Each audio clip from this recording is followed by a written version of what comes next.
you get hit numerous times that night? Yes. Did you ever hit Dominique at all? No, not one time. Did you try to restrain her from stopping to hit you? Yes, most definitely. And was this pretty much the breakup? Yes. You think that was the end of it? Yes, I thought it was the end of it. Before Dominique left, did she ever make any threats to you and allow it? Yes, she pretty much was saying, I'm gonna have my brother them to come over here and you up and kill you. That was just the gist of what she was saying. Did she ever talk like that before? No. To F you up and kill you? No, she never talked like that before. Oh, but this night, before she left, she said that? Yes. How many times, do you remember?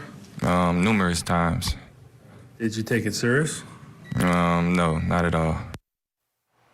That's Travis Rudolph, former NFL player accused of murder. Now, he gets into this breakup with Dominique Jones, his girlfriend now, his estranged girlfriend, his ex-girlfriend. And she claims that he beat her up. He's saying something completely different. Nonetheless, she ends up sending text messages in a group to her brothers and some other folks who then come over to Travis's house. And there's an altercation there, and Travis Rudolph ends up shooting and killing one of the men who went to his house. Now, he took the stand. He's claiming self-defense in this case, and today described that altercation. Literally, I walk outside, and I was going to approach Keyshawn, and I was going to say, I said, what's up? But before I even get the up part, the guy with the shirt off with the tattoos, he had sucker punched me in my left eye. And Know him at all? No, that was my first time ever seeing him. Yes. Never met him to your knowledge? No. Right after he had punched me, it's like all those guys was like in unison, and they started like jumping me to, basically they're coming from my right. So Tyler hit me from my left, and they started jumping me from my right to the driveway. So all of them were jumping on you? Yes. You ever experienced anything like this before? No. The fight that was going on, was it one-on-one? No. Tell us about that. It was a bunch of back and forth. Sometimes it'd be 2-on-1, sometimes it's 3-on-1, 4-on-1. You know what I'm saying? Between me and my brother. How were they fighting with you? They was like trying to hurt us really bad, like trying to kill us. I took it as they was trying to kill us. They kicking us, punching us. I got choked one time, everything. And were they saying anything to you during this battle? Yes, they said, we on demon time, y'all gonna die today. When he was saying that, I seen Tyler, he pulled out a firearm from his right pocket. And where did he point it at? I didn't give him a chance to point it at me. When I seen him pull out his firearm, that's when I went inside to grab my firearm. When I was looking down the block, I seen two men jumping my brother, punching on him, kicking him.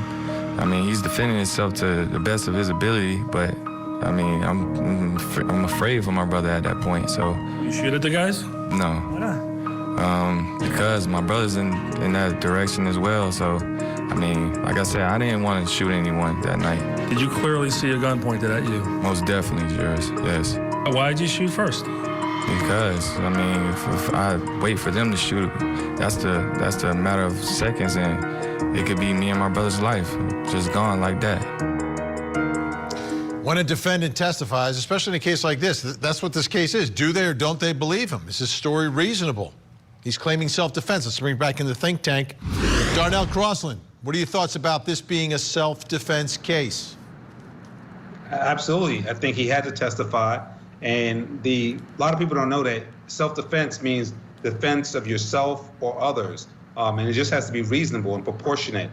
And what he described was that there was an ability to cause physical and deadly harm to him or his brother. And so I think that's the threshold for where now you can up the amount of defense that you use towards those other individuals. So 4 or 5 individuals who came to your house, to your home, and exacting this type of punishment towards you, I think he has a legitimate self-defense to claim. Al Wunsch, I want you to take a listen to some of the cross-examination of the defendant. This is by the prosecutor. Take a listen. I didn't cheat on her if she's not my girlfriend. I want to talk about that call Dominique made to Kyla that evening. Why was she making that call? Sustained. Judge, he would know what he was asked to do. What's the question? It was a Yeah. FaceTime call in front of Mr. Rudolph to the young woman allegedly he was cheating with. So I asked, why was that call being made? He would know, if he knows. If you know, you may answer. Well, it wasn't cheating, but she made the call looking for answers pretty much. And so you had to convince her then, based on that conversation, that you weren't in fact cheating, right? It wasn't cheating, but she was looking for answers that she didn't get anything out of. And she didn't believe you. No, she didn't. She thought you were still cheating. If that's what you want to call it, but it wasn't cheating. And you were cheating, weren't you, Mr. Rudolph? No, ma'am. Are you sure about that? At that time, I was a single man. Ah. So you're not in a relationship and you're free to screw whoever you want. What was that, Al? What was that cross-examination by the prosecutor? Do you understand it? Because I don't. I have no clue what that's about. I mean, that is the most ridiculous cross-examination I have ever heard in a murder trial ever. What does that matter at all?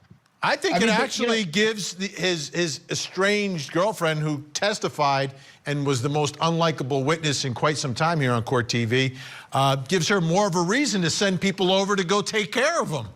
Probably. And it gives him more reason to be in panic for his life when four guys come up onto his house and want to beat the crap out of him and his family. I mean, it's a ridiculous situation. I don't understand why she got. What does it matter if he was cheating or not cheating? That's not what the essence is of this trial. And you know, I mean, the only thing he's got going for him a bunch of things. First of all, he was a college star, okay, in Florida. So I mean, he was a big shot in Florida State, right? A big time player for them. Left his junior year, went to the pros, played 2 years in the pros. So, I mean, he's a local hero. And quite frankly, it's Florida. So everybody gets away who says that it's going to be self-defense. So he's got nothing to worry about. So I don't know why she was trying to tarnish the poor guy with saying whether he was a cheater or not a cheater. It has nothing to do with the fact that these guys came after him and put him in fear for his life. Yeah, So, but prosecutor, go ahead, Darnell. We're looking at the video there. That's one of the issues in the case, is the video, because he goes into the house, as he testified to retrieve his gun, and then appears to go chase down some folks. So I'm wondering if that's the key here. That's the problem that he has. And that's why he didn't get to stand the ground defense, because he actually ran out after them after they had already tried to get away from the house. So, you know, under those circumstances, and I think he shot 39 times or something like that. So, I mean, that's what his problems are in this case. But after that cross-examination, I think that she has made him so, likable, and she is turning off everyone, almost as bad as the alleged ex-girlfriend. Yeah. Jennifer Brandt, your thoughts about this as a self-defense case?